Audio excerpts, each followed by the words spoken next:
Now this one here today, I'm going to do one by Liz Harmon today. It's called On Guard. Behind every successful man, they say, there is a successful woman. Reenie always claimed that she was responsible for making Jack a sergeant in the Home Guard during World War II.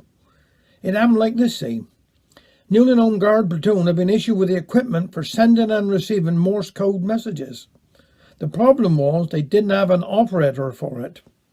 Now, the commanding officer remembered that before the war, Jack used to teach the Newlyn Sea Scouts their signals, so he invited him to join the Home Guard and be in charge of this equipment. Jack was delighted. A new toy to play with.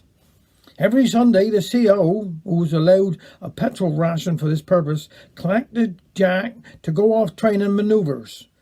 Reenie started thinking, in not too subtle way, she would ask who was present on these occasions, what rank they held, and so forth, and also if they deserved said rank.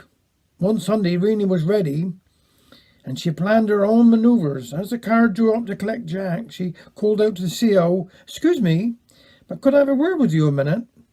Ever polite, the officer got out the car to give her his attention.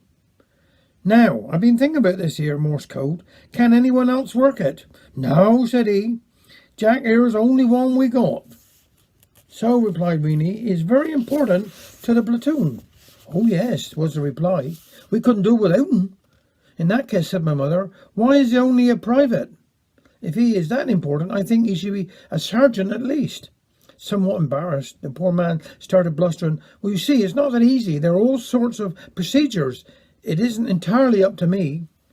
Reenie moved in for the kill. Seeing that she had the advantage, she struck home. Looking at him straight in the eyes, she said, "I don't know that I want Jack to carry on with this here Home Guard. There he is, dragged from his home and family every Sunday. I can find plenty for him to do here. I reckon he should give it up." The officer, recognising that he had met a superior, an unmovable force, gave in without a fight.